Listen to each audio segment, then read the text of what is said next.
মনত অদম্য হেপাহ বা একাগ্ৰতা থাকিলে ব্যস্ততাৰ মাজতো আজৰি আনিব পাৰে সপোন। তাৰ এই উদাহৰণ APSCত উত্তীৰ্ণ হোৱাসকল নহয় জানো?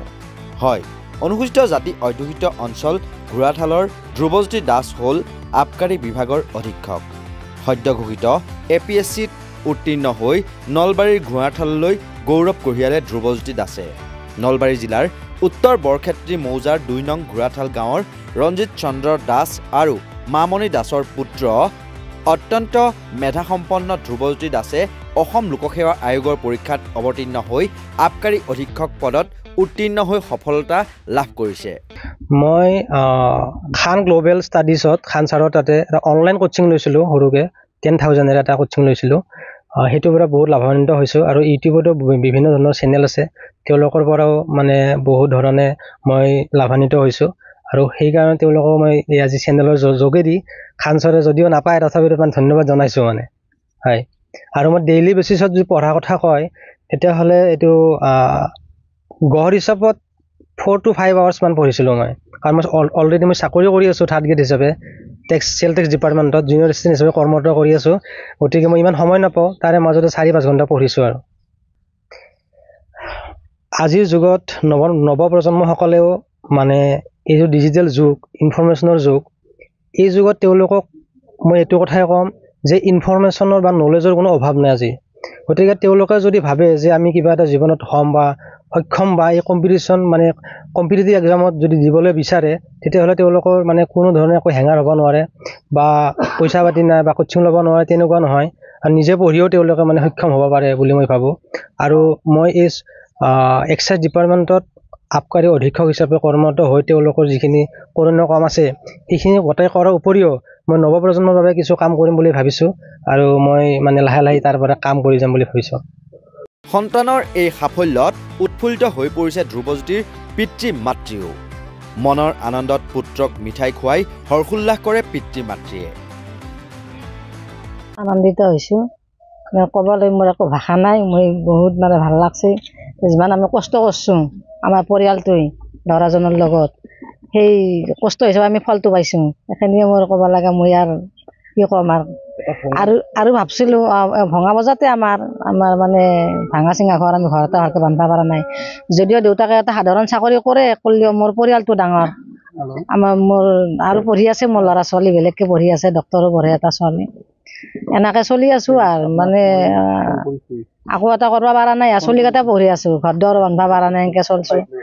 এতিয়া যিখন চৰকাৰে এইগিলাখান আমাৰ চাকৰি দিছে তেখেতসকলক ইমানে মানে ধন্যবাদ দিছোঁ, সেৱা কৰিছোঁ। আৰু মানে এনেকৈ যে আমাৰ দুখীয়া ঘৰৰ ল'ৰা এটাই ইমান ডাঙৰ চাকৰি পালাক, এটা পইচা নোহোৱাকৈ, যি মানে চাকৰি 20-30 লাখ টকা লাগে, আমি ভাবিবই নোৱাৰোঁ এইবিলাক কথা। এনেকৈ আমাৰ ল'ৰাই চাকৰি কৰিছে, আমি আনন্দিত। আৰু মই ভাবি আছিলোঁ মই এনেকৈ যে ক'ব পাৰিম ৰাইজৰ আগত একদিন, এনে এটা মোৰ ভাৱ আছিল, মোৰ ল'ৰা নহয় অসমৰ ল'ৰা বুলি মই ক'ব এটা ভাৱ আছিল, মানে আশা আছিল এনেকৈ যাতে মই একদিন ক'ব পাৰোঁ মোৰ ল'ৰাটোক লৈ। সেই আশা এটা মোৰ আছিল, আজি মই সেই কথাখিনি মই ক'ব পাৰিছোঁ। আৰু সেই ৰাইজৰ হৈ কাম কৰক, ভালকৈ কাম কৰক ৰাইজৰ হৈ, সেইখিনি 1 নম্বৰ প্ৰথম সন্তান। সুখ পাইছোঁ, বহুত আনন্দ পাইছোঁ। সৰুৰ পৰাই আমাৰ মনত বহুত এটা আশা আছিল আৰু বহুত কষ্ট কৰিছোঁ আমি। আমাৰ ল'ৰাৰ লগত সিও যথেষ্ট সৰুৰ পৰাই বহুত কষ্ট কৰিছে, মানে ক্লাছ 3ৰ পৰাই সি যথেষ্ট মানে অধ্যয়ন কৰিছিল, যথেষ্ট মানে পঢ়া শুনাত মানে আগবাঢ়িছিল।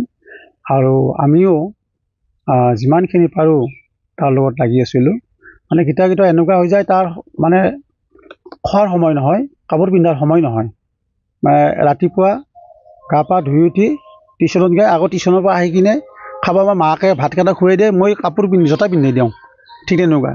আৰু চাইকেলেৰে সি মানে গুচি গৈছিল, আৰু টিউশ্যন পাতিতো মই চাইকেল এটা কেতিয়াও লৈ গৈছিলোঁ। এনেকুৱা ধৰণৰ যথেষ্ট সি কষ্ট কৰিছিল সৰুৰ পৰাই।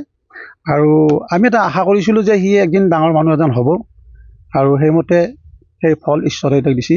মই ঈশ্বৰক ধন্যবাদ জনাইছোঁ। আৰু লগতে আমাৰ যিখন চৰকাৰ, সেই চৰকাৰখনকো মানে ধন্যবাদ জনাইছোঁ, সেৱা জনাইছোঁ। আৰু বিশেষকৈ আমাৰ সন্মানীয় মুখ্যমন্ত্ৰী ডক্টৰ হিমন্ত বিশ্ব শৰ্মা ছাৰকো মানে ধন্যবাদ দিছোঁ, কৃতজ্ঞতা জনাইছোঁ, শতকোটি প্ৰণাম জনাইছোঁ। ক'বলগীয়া তেওঁৰ এই সফলতাত সমগ্ৰ অঞ্চলবাসী উৎফুল্লিত হৈ পৰাৰ লগতে বিভিন্ন দল সংগঠন আহি সম্বৰ্ধনা জনায়। এনেকুৱা ঘৰ এখনে কোনো কাণ পাব পৰা ব্যৱস্থা নাছিল। আজি ধ্ৰুৱজ্যোতি দাসে ঘৰত নিজৰ যিটো অধ্যৱসায় সেইটো আমি মানি লৈছোঁ, তেওঁৰ মেধা আছে, তেওঁৰ মেধাৰ ফালত পাইছে। কিন্তু এনেকুৱা বহু মেধা শ হাজাৰ হাজাৰ মেধা ক'ৰবাত পৰি থাকে পিছ দুৱাৰেদি APSCৰ চাকৰিবিলাক পাই আছিল। আজি সেইটো হোৱা নাই। এই চবতে আমি অসম চৰকাৰৰ লগত ধন্যবাদ জনাইছোঁ আৰু ধ্ৰুৱজ্যোতি দাসলৈকে আমি আমাৰ ফালৰ আন্তৰিক ধন্যবাদ জনাইছোঁ, অভিনন্দন জনাইছোঁ। আৰু এই চবতে আপোনালোকলৈকে আমি ধন্যবাদ জনাইছোঁ যে আপোনালোকে অন্ততঃ আজি এই যিটো ব্যৱস্থা দেখা পাইছে, এনেকুৱা এটা পিছপৰা অতি দুখীয়া পৰিয়ালৰ ঘৰৰ ফালৰ পৰা APSCলৈকে উত্তীৰ্ণ হৈছে। আৰু এইটো আপোনালোকে এটা জনাই দিয়ক যে অসম চৰকাৰৰ যি মাননীয় মুখ্যমন্ত্ৰী ডাঙৰীয়াৰ যিটো এটা সপোন, এই হাবিয়াস যিটো আছিল, এইটো তেখেতে বাস্তৱত পূৰ্ণাংগ ৰূপায়ণ কৰিছে। এই চবতে আপোনালোকক ধন্যবাদ জনাইছোঁ ধ্ৰুৱজ্যোতি দাসক আৰু তেখেতৰ পৰিয়াললৈকে আমাৰ ফালৰ পৰা, দলৰ ফালৰ পৰা আমি ভাৰতীয় জনতা পাৰ্টীৰ ফালৰ পৰা অভিনন্দন জনাইছোঁ আৰু আশা ৰাখিছোঁ যে আমাৰ মাননীয় মুখ্যমন্ত্ৰী হিমন্ত বিশ্ব শৰ্মা ডাঙৰীয়াৰ যি সপোন, সেইটো ধ্ৰুৱজ্যোতি দাস ডাঙৰীয়ায়ো তেখেতৰ কৰ্মজীৱনত প্ৰতিফলিত কৰিব। ভৱিষ্যতে সুদক্ষ আবকাৰী অধীক্ষক হৈ কাম কৰি যাওক ধ্ৰুৱজ্যোতিয়ে। তাৰে কামনাৰে নলবাৰীৰ পৰা ভৱজিৎ বৰ্মনৰ ৰিপৰ্ট, নৰ্থ ইষ্ট নাও।